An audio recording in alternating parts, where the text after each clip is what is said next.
ಹಿಂದೂ ಸಮಾಜ ಇಷ್ಟು ವರ್ಷಗಳ ಕಾಲ ಜೀವಂತವಾಗಿ ಉಳ್ಕೊಂಡು ಬಂದಿದೆ ಅಂತಂದ್ರೆ ಅದಕ್ಕೆ ನಮ್ಮ ದೇವಸ್ಥಾನಗಳ ಪರಂಪರೆಯೇ ಬಹಳ ದೊಡ್ಡದಾಗಿರುವಂತಹ ಶಕ್ತಿ. ಆದರೆ ಇವತ್ತು ದುರಾದೃಷ್ಟ ಅಂತಂದ್ರೆ ನಮ್ಮೆಲ್ಲ ದೇವಸ್ಥಾನಗಳು ಕೂಡ ಸರ್ಕಾರದ ಅಧೀನದಲ್ಲಿದೆ, ಗೌರ್ಮೆಂಟ್ ಕಂಟ್ರೋಲ್ನಲ್ಲಿದೆ.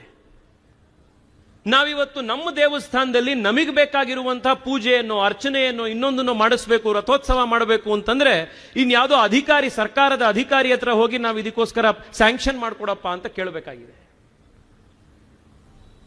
ಬೇರೆ ಧರ್ಮೀಯರಿಗೆ, ಬೇರೆ ಮತದವರಿಗೆ ಅವರ ಚರ್ಚನ್ನ, ಅವರ ಮಸೀದಿಯನ್ನ ಕಂಟ್ರೋಲ್ ಮಾಡುವಂತಹ ಅಧಿಕಾರ ಅವರಿಗಿದೆ ಅನ್ನೋದಾದ್ರೆ ಹಿಂದೂಗಳಿಗೆ ಯಾಕಿರಬಾರದು?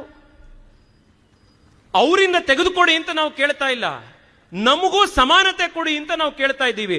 ಹಿಂದೂ ದೇಶದಲ್ಲಿ ಹಿಂದೂಗಳು ದೇವಸ್ಥಾನಗಳನ್ನು ನಡೆಸಲಿಕ್ಕೆ ಸಾಧ್ಯ ಆಗಲಿಲ್ಲ ಅಂತಂದ್ರೆ ಇನ್ನೆಲ್ಲಿ ನಡೆಸಲಿಕ್ಕೆ ಸಾಧ್ಯ ಇದೆ? ಯಾವುದೇ ಸರ್ಕಾರ ಬರಲಿ, ಅದು ಬಿಜೆಪಿ ಇರಲಿ, ಅದು ಕಾಂಗ್ರೆಸ್ ಇರಲಿ, ಇನ್ಯಾವುದೇ ಪಾರ್ಟಿ ಇರಲಿ, ನಮ್ಮ ಡಿಮ್ಯಾಂಡ್ ಹಿಂದೂ ಸಮಾಜವಾಗಿರಬೇಕು. ನಮ್ಮ ದೇವಸ್ಥಾನದ ಹಕ್ಕು ನಮ್ಮ ಹಿಂದೂ ಸಮಾಜದ ಮೇಲೆ ಇರಬೇಕು ಅನ್ನುವಂತಹ ಹಕ್ಕೊತ್ತಾಯವನ್ನು ನಾವು ಮಾಡಬೇಕಾಗಿದೆ.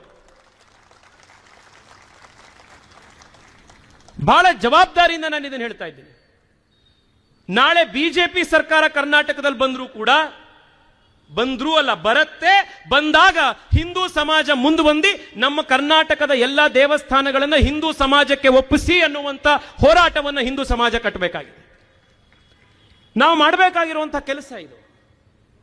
ನಮ್ಮ ಹಿಂದೂ ದೇವಸ್ಥಾನಗಳನ್ನ ಅದು ಕೇವಲ ಧಾರ್ಮಿಕ ಕೇಂದ್ರಗಳಾಗಿರಲಿಲ್ಲ, ಸಾಂಸ್ಕೃತಿಕ ಕೇಂದ್ರಗಳದು. ನಮ್ಮ ಹಿಂದೂ ದೇವಸ್ಥಾನಗಳಲ್ಲಿ ಪರಂಪರೆ, ನೃತ್ಯ, ಸಾಹಿತ್ಯ, ಸಂಗೀತ, ರೈತರು ಕಷ್ಟದಲ್ಲಿದ್ದಾಗ ಅವರಿಗೆ ಬೇಕಾದಂತಹ ಸಹಾಯ, ಇದನ್ನೆಲ್ಲ ಮಾಡದಂತ ಕೇಂದ್ರ ಅದು.